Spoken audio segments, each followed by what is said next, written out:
Hello, സിന്ദൂരപ്പൊട്ടിന്റെ പുതിയൊരു എപ്പിസോഡിലേക്ക് എല്ലാവർക്കും സ്വാഗതം. ചാനൽ ആദ്യമായിട്ട് കാണുന്നവരാണെങ്കിൽ ഒന്ന് സബ്സ്ക്രൈബ് ചെയ്തിട്ട് ലൈക്ക് ചെയ്യണേ. അപ്പോ ഇന്ദു ആണെങ്കിൽ കരഞ്ഞുകൊണ്ട് നിലനോട് പറയുന്നുണ്ട്, ഞാൻ നിലട്ടനെ പരിചയപ്പെടുന്നതിന് മുമ്പ് എൻ്റെ സ്വന്തമാണെന്ന് കരുതിയതാണ് നിയമോള്.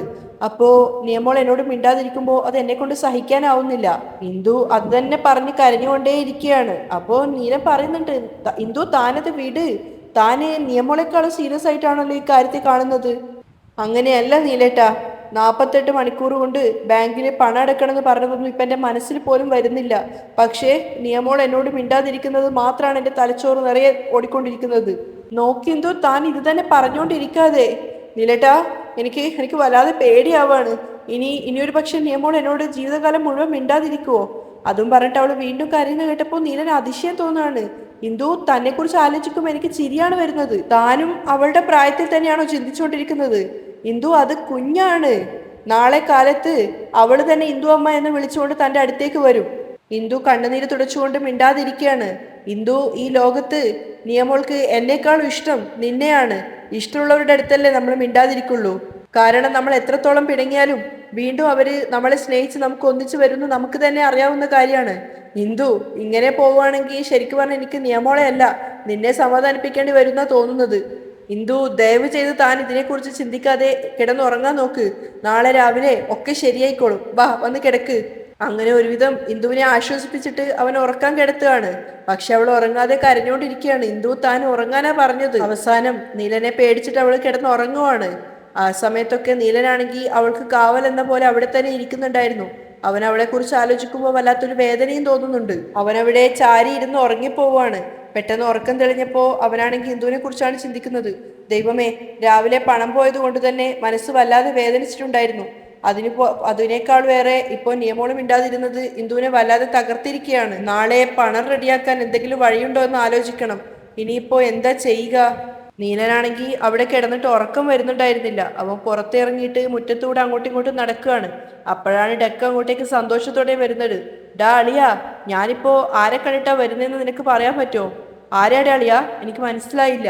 നമ്മുടെ ശ്യാമിനെയും സൗവർണികയെയും കണ്ടിട്ടാണ് ഞാൻ വരുന്നത്. ഇരുട്ടില് എനിക്ക് തന്നെ ആ പെണ്ണിന്റെ മുഖം കണ്ടിട്ട് മനസ്സിലായിട്ടില്ല. പക്ഷേ അവൾ എന്നെ മനസ്സിലാക്കിയിട്ട് ഏട്ടാ ഏട്ടാ ഏട്ടാ ഏട്ടാ എന്നും വിളിച്ചിട്ട് ശബ്ദം ഉണ്ടാക്കിയപ്പോഴാണ് ഞാൻ വണ്ടി നിർത്തി നോക്കിയത്. നല്ല സന്തോഷത്തോടു കൂടിയാണ് ഡെക്ക് സംസാരിക്കുന്നത്. പക്ഷെ നീലന്റെ മുഖത്ത് അത്ര സന്തോഷമൊന്നും ഉണ്ടായിരുന്നില്ല. അത് മാത്രമല്ല, അവര് രണ്ടുപേരും പുതിയ ഡ്രസ്സൊക്കെ ഇട്ടിട്ട് ഇപ്പോ കല്യാണം കഴിഞ്ഞവരെ പോലെയാണ് നടക്കുന്നതടാ അളിയ. അവരെ കണ്ടപ്പോൾ തന്നെ മനസ്സിന് വല്ലാത്തൊരു സന്തോഷം തോന്നി. അത് കേട്ടപ്പോൾ നീലനും ചെറുതായിട്ടൊന്ന് പുഞ്ചിരിക്കുകയാണ്. അവര് രണ്ടുപേരും നന്നായിട്ട് സംസാരിച്ചിട്ടാണ് പോയിക്കൊണ്ടിരിക്കുന്നത്. ചിരിച്ചാണ് സംസാരിക്കുന്നത്. അത് കണ്ടപ്പോൾ എൻ്റെ മനസ്സിന് വല്ലാത്തൊരു സന്തോഷം തോന്നുവാണ്. അത് ഇപ്പൊ തന്നെ നിന്നെ അറിയിക്കണം എന്ന് കരുതിയിട്ടാണ് ഞാൻ വേഗം ഇങ്ങോട്ടേക്ക് വന്നത്. അത് കേട്ടപ്പോൾ പുഞ്ചിരിച്ചുകൊണ്ട് നീലൻ പറയാണ്, ഇത് കേട്ടപ്പോൾ എനിക്ക് വല്ലാത്ത സന്തോഷം തോന്നുന്നുണ്ട് അളിയ. അവരുടെ ജീവിതം എങ്ങനെയാവും? ശ്യാമിനിയ അങ്ങോട്ടേക്ക് സൗവർണികയെ സ്നേഹിക്കാതെ അവർ സംശയത്തോടു കൂടിയായിരിക്കും ജീവിക്കുക എന്നൊക്കെ ചിന്തിച്ചിട്ട് രുക്മിണി അമ്മയ്ക്ക് വല്ലാത്ത ഭയം ഉണ്ടായിരുന്നു. ഇത് അവരറിഞ്ഞു കഴിഞ്ഞാൽ അവർക്ക് ഒത്തിരി സന്തോഷാവും. പിന്നല്ലാതെ അവര് നിങ്ങളെ പോലെയാണോടാ? അവരിപ്പോ ഒറ്റയ്ക്ക് പോയിട്ട് ജീവിതം ആരംഭിച്ചെങ്കിലും അവര് സൂപ്പറായിട്ടാണ് ജീവിതം തുടങ്ങിയിരിക്കുന്നത്. നീനൻ അത് കേട്ടപ്പോ ചിരിച്ചുകൊണ്ട് പറയുന്നുണ്ട്, അത് വിട്ടേക്കടാ അളിയാ, അവരെങ്കിലും നന്നായിട്ട് ജീവിക്കട്ടെ. എന്താടാ അളിയാ, നിന്റെ മുഖത്ത് എന്തോ ഒരു ടെൻഷൻ ഉള്ളത് പോലെ? ഡെക്ക് തിരിച്ചു ചോദിക്കുകയാണ്. നീലൻ മറുപടി ഒന്നും പറയാതെ നിൽക്കുകയാണ്. ഡാ, എന്തെങ്കിലും വീട്ടിൽ പ്രശ്നമുണ്ടോ? അമ്മ എന്തെങ്കിലും പറഞ്ഞോ? ഏയ്, അങ്ങനെയൊന്നും ഇല്ലടാ അളിയാ, അത് വിട്ടേക്ക്. ഡാ ഡാ ഡാ ഡാ നോക്ക്, മോശമുള്ള ഡോഗിനെ കണ്ടു കഴിഞ്ഞാൽ തന്നെ ഈ അളിയൻ കണ്ടുപിടിക്കും, നിനക്ക് അറിയാവുന്നതല്ലേ. നീ കാര്യം പറയാൻ നോക്ക്.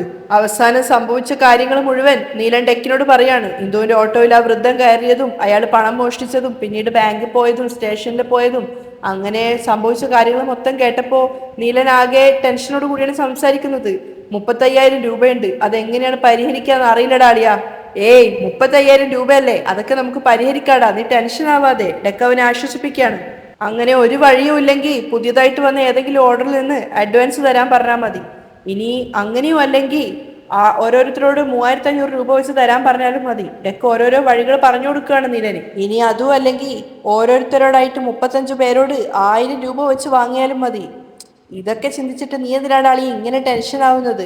എന്തൊക്കെ വഴികളുണ്ട് നമുക്ക് മുന്നിൽ. പക്ഷേ നീലൻ എന്തോ ചിന്തിച്ചുകൊണ്ട് നിൽക്കുകയാണ്. ഇടാ അളിയ, അയ്യോ, നീ എന്താണ് ഇനിയും ചിന്തിച്ചോണ്ടിരിക്കുന്നത്? ഇതൊക്കെ നമുക്ക് റെഡിയാക്കാം. ഡെക്ക് ആരെയോ കോൾ ചെയ്യാൻ വേണ്ടി ഫോൺ എടുത്തിട്ട് നോക്കുന്ന സമയത്ത് റേഞ്ചിന്റെ കണക്ഷൻ കിട്ടുന്നുണ്ടായിരുന്നില്ല. പക്ഷേ നീലൻ എന്തോ ചിന്തിച്ചുകൊണ്ടേ നിൽക്കുകയാണ്. അതൊന്നും ഡെക്കാണെങ്കിൽ ശ്രദ്ധിച്ചതും ഉണ്ടായിരുന്നില്ല. നീലൻ പെട്ടെന്ന് എങ്ങോട്ടേക്കോ പോവുകയാണ്.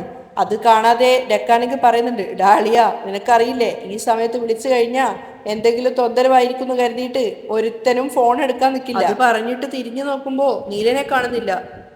ഇവനെന്താ മായാജാലോ, ഇവനെവിടെയാ പോയത് എന്നൊക്കെ ഇങ്ങനെ സ്വയം പറഞ്ഞോണ്ട് നിൽക്കുകയാണ്. പിറ്റേന്ന് നേരം വെളുത്തപ്പോ നീലം പുറത്തുനിന്ന് എവിടെയോ അകത്തേക്ക് കയറി വരികയാണ്. ആ സമയത്ത് സോഫയിൽ ഇരുന്ന് ചായ കുടിച്ചുകൊണ്ടിരിക്കുകയാണ് വാസന്തിയും രാധികയും. അമ്മയും രാധികയും തന്നെ കാണുന്നില്ലെന്ന് ഉറപ്പാക്കിയതിനു ശേഷം മുറിയിലേക്ക് കയറിയിട്ട് നീലം വാതിലടക്കുകയാണ്. എന്നിട്ട് അവൻ അലമാര തുറക്കുന്ന സമയത്ത് അലമാര ലോക്കായിരുന്നു. അയ്യോ, ഇതാരും ലോക്കാക്കി വെച്ചത്? താക്കോലാണെങ്കിൽ അതും കാണുന്നില്ലല്ലോ. ചാവി എവിടെയാ വെച്ചിട്ടുണ്ടാവുക? അത് അവന്റെ അമ്മയുടെ മുറിയായിരുന്നു. അങ്ങനെ അവൻ അവിടെ മൊത്തം ചാവിക്ക് വേണ്ടി തിരയുന്നുണ്ട്. പക്ഷെ എവിടെയും ചാവി കാണുന്നില്ല. ഇനിയൊരു പക്ഷേ ചാവി അമ്മയുടെ ഇടുപ്പിലാക്കി വെച്ചതായിരിക്കുമോ? ഇനിയിപ്പോ എന്താ ചെയ്യാ? പക്ഷേ അമ്മ ഇതുവരെ സാരിയുടെ ഇടുപ്പിൽ ചാവി വെക്കുന്നത് ഞാൻ കണ്ടിട്ടേ ഇല്ലല്ലോ. അങ്ങനെയാണെങ്കിൽ ഇവിടെ തന്നെ എവിടെയെങ്കിലും കാണും. അങ്ങനെ കുറച്ച് മാറിയിട്ടുള്ള വേറൊരു ചെറിയ അലമാര നോക്കുകയാണ്. ഒരുപക്ഷെ ആ അലമാരക്കുള്ളിൽ കാണാം എന്ന് പറഞ്ഞിട്ട് അവൻ ആ അലമാര തുറന്നു നോക്കുകയാണ്. അതിനകത്തുള്ള ഒരു മേശ വലിപ്പ് തുറന്ന സമയത്ത് ഒരു ലോഡ് കണക്കിന് ചാവി തന്നെ ഉണ്ടായിരുന്നു. ഇതെന്താ, അമ്മ ചാവിയുടെ കട തന്നെ വെച്ചിട്ടുണ്ടല്ലോ. അങ്ങനെയൊക്കെ ചിന്തിച്ചുകൊണ്ട് നീലൻ അലമാരയുടെ ചാവി കൃത്യമായിട്ട് തെരഞ്ഞെടുക്കുകയാണ്. അതിനുശേഷം കയ്യിലൊരു തോർത്ത് കൊണ്ട് ചുറ്റിക്കൊണ്ട് ആ ചാവി പിടിച്ചിട്ടാണ് അവൻ അലമാര തുറക്കുന്നത്. അത് തുറന്നിട്ട് അകത്തെ വലിപ്പ് തുറന്ന സമയത്ത് അതിനകത്ത് ഒരു പൊതിയിലായിട്ട് പണം വെച്ചിട്ടുണ്ടായിരുന്നു. അതിൽ നിന്നും അവൻ ആവശ്യമുള്ള പണം അവൻ എടുക്കുകയാണ്. അതിനുശേഷം ആരും അറിയാതെ അലമാര പൂട്ടി പുറത്തേക്ക് വരുന്നുണ്ട്. അപ്പോഴും രാധികയും വാസന്തി അവനെ കണ്ടതേയില്ല. പെട്ടെന്ന് അവരുടെ ശ്രദ്ധയിൽ പെടാതിരിക്കാൻ വേണ്ടിയിട്ട് അവിടെ ഉണ്ടായിരുന്ന ഒരു താക്കോൽ അവൻ എടുക്കുകയാണ്. അതായത് കടയുടെ താക്കോൽ എടുക്കുകയാണ്. അപ്പോഴാണ് വാസന്തി നീലനെ ശ്രദ്ധിച്ചത്. നീല, ആ എന്താ അമ്മ? അല്ലടാ, ഇതെന്താ ഇന്ന് ഇത്ര നേരത്തെ കുളിച്ചിട്ട് കടയിലേക്ക് പോവാൻ ഒരുങ്ങിയത്? അത് പിന്നെ കടയിൽ ഇന്ന് കുറച്ച് തിരക്കുണ്ട്, അതുകൊണ്ടാണ്. ആ അല്ലടാ, നിനക്ക് മുന്നേ ഡെക്ലേസ് പോയല്ലോ, അവനൊന്നും പറഞ്ഞില്ലായിരുന്നോ? ഇല്ലമ്മ, ഒന്നും പറഞ്ഞതില്ല. ശരി, അങ്ങനെയാണെങ്കിൽ നീ മെല്ലെ സമാധാനത്തിൽ പോ. അതല്ല അമ്മ, ഞാൻ പച്ചക്കറികളൊക്കെ കടയിലേക്ക് ഇറക്കാൻ പറഞ്ഞിട്ടുണ്ടായിരുന്നു. അപ്പോൾ ഞാൻ പോയിട്ട് അതൊന്ന് ചെക്ക് ചെയ്തിട്ട് ഇറക്കി വെക്കണം. അത് ശരി. മുതലാളിയാണെങ്കിലും ഇപ്പോഴും നീ തന്നെയാണ് കടയ്ക്ക് വേണ്ടി ഓടിക്കതച്ചുകൊണ്ടിരിക്കുന്നത് അല്ലേ? അല്ല, നിന്റെ മഹാറാണി എവിടെ? ഇന്ദുവിനെ ഉദ്ദേശിച്ചാണ് ചോദിച്ചതെന്ന് നീലനും മനസ്സിലായി. ഇപ്പോഴും മേലെ കിടന്ന് ഉറങ്ങുമായിരിക്കും അല്ലേ? അതെ അമ്മ, ഇന്ദു ഉറങ്ങാണ്. അവള് നല്ല ടയേർഡാണ്. എന്താടാ നീ ടയേർഡാണെന്നൊക്കെ പറയുന്നത്? രാവിലെ ഭർത്താവ് ജോലിക്ക് പോകുമ്പോൾ ഒന്ന് യാത്ര അയക്കണം എന്നുള്ള അറിവ് പോലും അവക്കില്ലേ? ഒരു നല്ല കാര്യവും അവക്കാരും പറഞ്ഞു പഠിപ്പിച്ചു കൊടുത്തിട്ടില്ല. ശരി, വിട്ടേക്കമ്മ. നാളെ മുതൽ അങ്ങനെയൊക്കെ ചെയ്യാൻ വേണ്ടി ഞാൻ തന്നെ അവൾക്ക് പറഞ്ഞു കൊടുത്തോളാം. നീലം വേഗം വിഷയം മാറ്റുവാണ്. നീലന് നല്ലൊരു പതർച്ച ഉണ്ടായിരുന്നു വാസന്തി കണ്ടുപിടിക്കുമെന്നൊക്കെ വിചാരിച്ചിട്ട്. അങ്ങനെ തന്നെയാണ് അവൻ സംസാരിച്ചു പോരുന്നത്. ശരിയമ്മ, എന്നാ ഞാൻ പോട്ടെ. അപ്പോ അവൻ അവിടുന്ന് സംശയത്തോടെ തന്നെയാണ് പോയിക്കൊണ്ടിരിക്കുന്നത്. അവൻ പോയപ്പോ രാധികയാണെങ്കിൽ വാസന്തിയോട് പറയുന്നുണ്ട്, അല്ല മാമി, നീലേട്ടന് എന്തോ ഒരു പതർച്ച ഉള്ളതുപോലെ തോന്നിയില്ലേ?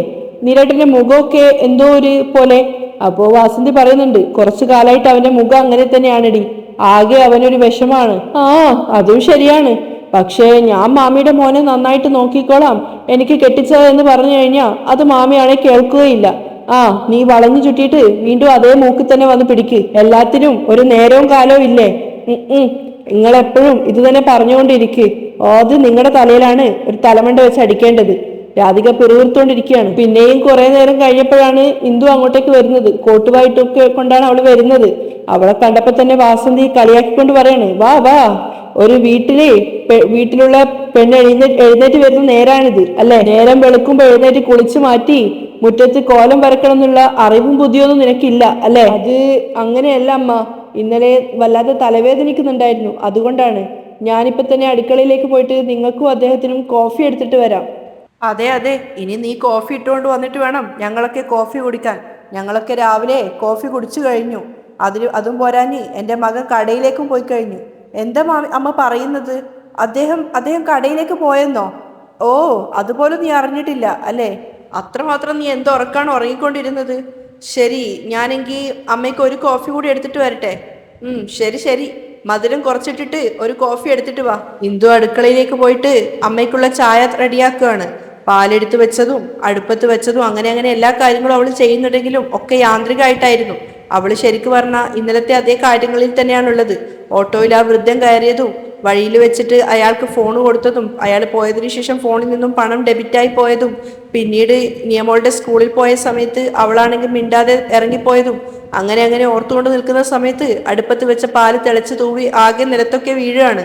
അങ്ങനെ പാത്രം നിലത്ത് വീഴുന്ന ശബ്ദം കേട്ട സമയത്താണ് രാധികയും വാസന്തി അവിടെ നിന്ന് ഞെട്ടിയിട്ടുണ്ടായിരുന്നു. വാസന്തി അടുക്കളയിലേക്ക് നോക്കി വിളിച്ചു ചോദിക്കുകയാണ്, ഏയ് എന്താ ശബ്ദം കേൾക്കുന്നത് അവിടെ? ആ പാലും പാത്രവും നിലത്ത് വീണത് കാരണം അടുക്കള മൊത്തം പാലിൽ കുളിച്ചു കിടക്കുകയാണ്. അയ്യോ, അമ്മയ്ക്ക് കോഫി എടുത്ത് കൊടുക്കാന്ന് പറഞ്ഞിട്ട് ഇങ്ങനെ ആയല്ലോ എന്നൊക്കെ പിറുപിറുത്തുകൊണ്ട് ഇന്ദു പാത്രമൊക്കെ എടുത്ത് മാറ്റുവാണ്.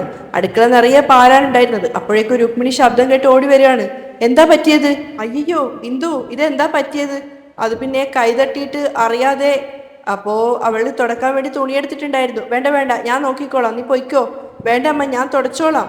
വേണ്ട, നീ പൊയ്ക്കോ, ഞാൻ ചെയ്യാന്ന് പറഞ്ഞിട്ട് ഇന്ദുവിനെ അവരവിടുന്ന് പറഞ്ഞു വിടുകയാണ്. എന്നിട്ട് രുക്മിണി തന്നെ അതൊക്കെ ക്ലീൻ ചെയ്യാൻ നോക്കുവാണ്. ഇന്ദു വല്ലാത്ത ഭയത്തോടു കൂടിയാണ് അവിടെ തന്നെ നിൽക്കുന്നത്. അവൾക്ക് അവിടെ നിന്നൊന്നും പോവാനോ ഒന്നിനും പറ്റുന്നില്ല. അവൾക്ക് കരച്ചിൽ വരുന്നുണ്ടായിരുന്നു. രുക്മിണിയോട് കാര്യം പറയണമെന്നും അവൾക്കുണ്ടായിരുന്നു. ആ സമയത്ത് രാധികയാണെങ്കിൽ ഹാളിൽ ഇരുന്ന് ചിരിച്ചോണ്ടിരിക്കുകയാണ്. ഈ ഒരു കാര്യത്തിന് തന്നെ നീ ഇത്രയധികം ടെൻഷൻ ആവുകയാണോ?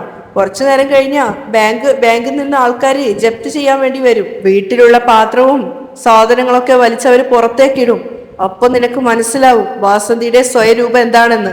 രാധിക വാസന്തിയെ നോക്കുകയാണ്. അവരാണെങ്കിൽ മുഖത്ത് നല്ല ദേഷ്യത്തോടു കൂടിയാണ് ഇരിക്കുന്നത്. ഇന്ദു ആണെങ്കിൽ അടുക്കളയിൽ നല്ല ഭയത്തോടു കൂടിയും. അതേസമയം വല്ലാത്ത സ്പീഡിലാണ് നീലൻ ബാങ്കിലേക്ക് വന്നിട്ടുണ്ടായിരുന്നത്. അവൻ നേരെ പോയിട്ട് മാനേജറെ കണ്ടിട്ട് പറയാണ്, സാർ ഞാൻ EMI അടക്കാനുള്ള പണമായിട്ട് വന്നിരിക്കുകയാണ്.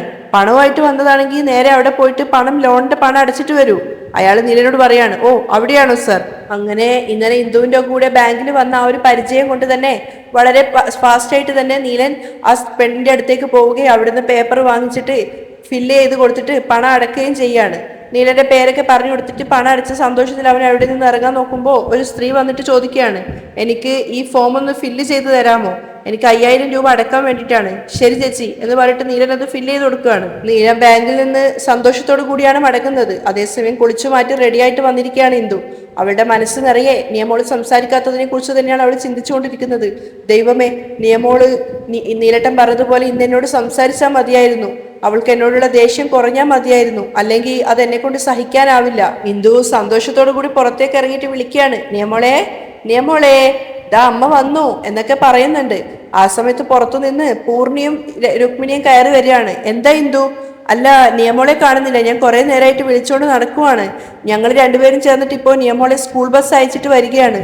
അപ്പോൾ ഇന്ദു ക്ലോക്കിലേക്ക് നോക്കിയിട്ട് ചോദിക്കുകയാണ്, നിയമോൾക്ക് 9 മണിക്കല്ലേ സ്കൂള്? ഇതെന്താ ഇപ്പോൾ സമയം 8:30 മണിയല്ലേ ആയുള്ളൂ? അപ്പോ ചെറുതായിട്ടൊന്ന് പതറിക്കൊണ്ട് രുക്മിണി പറയാണ്, അത് പിന്നെ ഒരു ആഴ്ചയായിട്ട് അവളുടെ സ്കൂളിൽ ആനുവൽ ഡേക്ക് വേണ്ടിയിട്ടുള്ള എന്തൊക്കെയോ പരിപാടികൾ നടക്കുന്നുണ്ട്. അതുകൊണ്ട് കുറച്ച് നേരത്തെ പോയിട്ട് പ്രാക്ടീസ് ചെയ്യുന്നതാണ്. എന്നേക്കാളും മുന്നേ എഴുന്നേറ്റ് അവള് തന്നെ സ്വയം റെഡിയായിട്ട് സ്കൂളിലേക്ക് എന്നെ കൊണ്ടുവിട് എന്ന് പറഞ്ഞിട്ട് വാശി പിടിക്കുകയാണ്. അപ്പൊ പിന്നെ നീ എന്താ ചെയ്യുന്നതെന്ന് അറിയില്ലല്ലോ, അതുകൊണ്ടാണ് ഞാൻ പോയിട്ട് മോളെ കൊണ്ടുവിട്ടിട്ട് വന്നത്.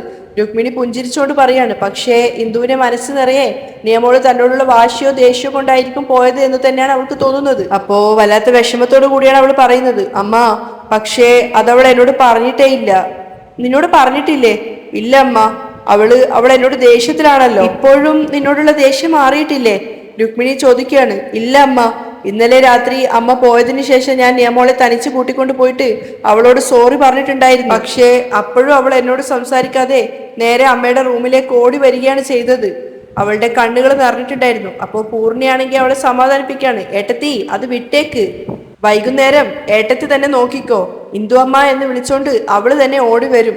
ഇല്ല പൂർണി, അവൾ എന്നോട് സംസാരിക്കാതെ എന്നെ കാണാതെ ഒരു ദിവസം പോലും നിന്നിട്ടുണ്ടായിരുന്നില്ല. എനിക്ക് അത് തന്നെ സഹിക്കാനാവുന്നില്ല. ഇന്ദു, അവൾ ചെറിയ കുഞ്ഞാണ്. അവളുടെ ആ ഒരു ബുദ്ധിയിൽ നീ അത് കാര്യത്തെ എടുത്താൽ മതി. നീ വെറുതെ അത് ചിന്തിച്ചുകൊണ്ടിരിക്കണ്ട. അത് മാത്രമല്ല, ഇന്ന് അവൾക്ക് ഡാൻസിന്റെ പ്രാക്ടീസ് ഉണ്ടെന്ന് പറഞ്ഞിട്ടുണ്ടായിരുന്നു. ആ ഒരു സന്തോഷത്തിലാണ് അവൾ തനിച്ച് തന്നെ റെഡിയായിട്ട് പോയിട്ടുണ്ടാവുക. പൂർണി പറഞ്ഞതുപോലെ വൈകുന്നേരം അവള് തന്നെ ഓടി നിന്റെ അടുത്തേക്ക് വരും. പക്ഷെ അവരൊക്കെ ആശ്വസിപ്പിക്കാൻ ശ്രമിച്ചെങ്കിലും ഇന്ദുവിന് അങ്ങനെയൊന്നും തോന്നുന്നുണ്ടായിരുന്നില്ല. അവളുടെ മനസ്സ് നിറയെ വല്ലാത്ത ടെൻഷനാണ്. അപ്പോൾ പൂർണി പറയുന്നുണ്ട്, അത് വിട്ടേ കേട്ടത്തി, ഒരു കാര്യം ഉണ്ടായിരുന്നു, ഞാൻ ഏട്ടത്തിയോട് ചോദിക്കാൻ വന്നതാണ്. ഇപ്പോ ട്രിപ്പൊക്കെ എങ്ങനെയുണ്ട്? സൂപ്പറാണോ? കുഴപ്പമില്ല പൂർണി. ഇപ്പോ നിങ്ങൾ രണ്ടുപേരും മനസ്സ് തുറന്ന് സംസാരിച്ചോ? അവള് വിഷയം മാറ്റിക്കൊണ്ടിരിക്കുകയാണ്. രുക്മിണിയുടെ മുഖത്തും ചെറിയൊരു വിഷമം ഉണ്ടായിരുന്നു. ഇത്രയും കാലത്തെ കാത്തിരിപ്പിന് ശേഷം നിങ്ങൾ പരസ്പരം സംസാരിച്ചോ? ഇന്ദു പുഞ്ചിരിച്ചുകൊണ്ട് പറയാണ്, കണ്ടില്ലേ, ഇത്രയും നല്ലൊരു മൊമെന്റ് ഉണ്ടായപ്പോ എനിക്ക് മാത്രം ആ യാത്രയിൽ വരാൻ പറ്റിയില്ല. ഇല്ലെങ്കിൽ അവിടെ വെച്ച് തന്നെ ഞാൻ ഏട്ടനിട്ടൊരു പണി കൊടുത്തേനെ. അതും പറഞ്ഞ് അവർ രണ്ടുപേരും പൊട്ടിച്ചിരിക്കുകയാണ്. പക്ഷെ ആ ചിരിയിൽ ഇന്ദുവിന് പങ്കുചേരാൻ സാധിക്കുന്നില്ല. അവള് പറയാണ്, ഫോണ് മുറിയിലാണുള്ളത്, ഞാൻ പോയിട്ട് എടുത്തിട്ട് വരാം. ഇന്ദു കള്ളം പറഞ്ഞിട്ടാണ് മുറിയിലേക്ക് പോയത്. കാരണം നിയമോൾ അവളോട് മിണ്ടാതെ സ്കൂളിൽ പോയത് അവളെ വല്ലാതെ വേദനിപ്പിച്ചിട്ടുണ്ടായിരുന്നു. അവൾ അത് തന്നെ ആലോചിച്ചിട്ട് ബെഡിലിരുന്ന് പൊട്ടിക്കരയാണ്. ഇതൊന്നും മനസ്സിലാക്കാതെ രുക്മിണി അടുക്കളയിലേക്കും പൂർണ്ണി അവിടെ ഇരുന്നിട്ട് പത്രം വായിക്കുകയാണ്. ഇന്ദു ഓട്ടോ സ്റ്റാൻഡിൽ എത്തിയ സമയത്ത് തന്റെ സഹപ്രവർത്തകരോടൊക്കെ കാര്യം പറയാണ്. അവരൊക്കെ അതിനെക്കുറിച്ച് കൂലങ്കുശമായി സംസാരിക്കുന്നുണ്ടായിരുന്നു. മാലതി ചേച്ചി അവളോട് ചോദിക്കുന്നുണ്ട്, എന്തൊക്കെ ഇന്ദു നീ പറയുന്നത് പ്രായം ചെന്നൊരു വ്യക്തിയാണ് വന്നത് എന്ന്. അതേ ചേച്ചി, നന്നായിട്ട് സംസാരിച്ചിട്ടുണ്ടായിരുന്നു. കാണാനും നല്ല ഭംഗിയുള്ളൊരു മനുഷ്യനാണ്. അദ്ദേഹത്തിന് പണമില്ലെന്ന് പറഞ്ഞ സമയത്ത് എനിക്ക് വല്ലാത്ത വിഷമം തോന്നി. അതുകൊണ്ടാണ് ചോദിച്ചപ്പോൾ ഞാൻ കൂടുതലായിട്ട് ആലോചിക്കാതെ വേഗം തന്നെ ഫോൺ എടുത്തു കൊടുത്തത്. പക്ഷേ അദ്ദേഹം ഇങ്ങനെ ചെയ്യുന്ന ഞാൻ സ്വപ്നത്തിൽ പോലും കരുതിയില്ല. അത് കേട്ടപ്പോൾ മാലതി ചേച്ചിക്കൊക്കെ വല്ലാത്ത വിഷമം തോന്നുവാണ്. മാത്രമല്ല നന്ദിനി പറയുകയും ചെയ്യുന്നുണ്ട്, രൂപത്തെ നോക്കിക്കൊണ്ട് ആരെയും വിലയിരുത്തരുത് ഇന്ദു. ചിലരെ കാണാൻ വേണ്ടിയിട്ട്, പ്രത്യേകിച്ച് ഈ ഫ്രോഡുകളെ കാണാൻ വേണ്ടിയിട്ട് നല്ല വ്യക്തിത്വമായിരിക്കും. നീ പറഞ്ഞത് ശരി തന്നെയാണ്. പക്ഷേ ഇങ്ങനെയുള്ള ഫ്രോഡുകൾ കാരണം സത്യമായിട്ട് ഇങ്ങനെ സംഭവിക്കുന്ന ആളുകളെ പോലും സഹായിക്കാൻ നമുക്ക് പറ്റില്ല. മാലതി ചേച്ചി അത് ശരിവെക്കുകയാണ്. അപ്പൊ ഇന്ദു പറയുന്നുണ്ട്, പോയത് പോട്ടെ ചേച്ചി, പക്ഷേ ഇന്ന് എങ്ങനെയെങ്കിലും എനിക്ക് EMI അടച്ചേ പറ്റൂ. എങ്ങനെയൊക്കെയോ ഞാനൊരു 5000 രൂപ റെഡിയാക്കിയിട്ടുണ്ട് ചേച്ചി. പക്ഷേ ബാക്കി പണം കണ്ടെത്തണം. നിങ്ങളുടെ ആരുടെയെങ്കിലും കയ്യിലൊക്കെ പണം ഉണ്ടോ? എങ്ങനെയെങ്കിലും എല്ലാവരും ചേർന്ന് ഒരു 30,000 രൂപ ആക്കുവാണെങ്കിൽ അത് ഇന്ന് തന്നെ അടക്കാൻ പറ്റും. അത്രയും പണം വേണമല്ലേ എന്നൊക്കെ എല്ലാവരുടെയും മുഖത്ത് ടെൻഷൻ ഉണ്ടായിരുന്നു. എന്നാലും മാലതി ചേച്ചി പറയാണ്, ഒരു മിനിറ്റ് ഇന്ദു, നമ്മൾ നോക്കട്ടെ എത്ര പണം കയ്യിലുണ്ടാവുന്നു. എന്നിട്ട് എല്ലാവരോടും എത്ര പണം ഉണ്ടെന്നൊക്കെ ചോദിക്കുകയാണ്. എല്ലാവരും വേഗം ഫോണും അവരവരുടെ കയ്യിലുള്ള പണമൊക്കെ എടുത്ത് എണ്ണി തിട്ടപ്പെടുത്തുകയാണ്. എല്ലാവരും അവരവരുടെ കയ്യിലുള്ള പണമൊക്കെ എടുത്ത് റെഡിയാക്കി വെക്കുകയാണ്. മാലതി ചേച്ചി പറയുന്നുണ്ട്, എൻ്റെ ബാങ്കിൽ ഒരു 5000 രൂപയുണ്ട്, അത് ഞാൻ നിനക്ക് അയച്ചു വെക്കാം ഇന്ദു. അപ്പോഴാണ് ഇന്ദുവിൻ്റെ ഫോൺ റിങ് ചെയ്യുന്നത്. അവൾ എല്ലാവരോടും ഒരു മിനിറ്റ് എന്ന് പറഞ്ഞിട്ട് അവിടുന്ന് മാറി നിൽക്കുകയാണ്. വിളിച്ചത് സൗപർണികയായിരുന്നു. ഹലോ സൗപർണിക, നിനക്ക് സുഖാണോ? ഞാൻ നിനക്ക് കോൾ ചെയ്യണമെന്ന് വിചാരിച്ചതാണ്. പക്ഷേ അവിടുത്തെ അവസ്ഥ എന്താണെന്ന് അറിയാത്തത് കൊണ്ടാണ് ഞാൻ വിളിക്കാതിരുന്നത്. അവിടെ ശ്യാമും അവൻ്റെ അമ്മയും അച്ഛനും ഒക്കെ എങ്ങനെയുണ്ട്? അവര് നിന്നെ എന്തെങ്കിലും പറഞ്ഞോ? ഇല്ല, അങ്ങനെ വലിയ പ്രശ്നമൊന്നും ഇല്ല ഏട്ടത്തി. സൗപർണിക ചെറുതായൊരു സന്തോഷത്തോട് കൂടിയാണ് സംസാരിക്കുന്നത്. അവളുടെ ജീവിതത്തിൽ വലിയ പ്രശ്നങ്ങളൊന്നും ഇല്ലെന്ന് അറിഞ്ഞപ്പോൾ ഇന്ദുവിനും സമാധാനമായി. അവിടെയാണ് ഇന്നത്തെ എപ്പിസോഡ് വൈൻഡപ്പ് ചെയ്യുന്നത്.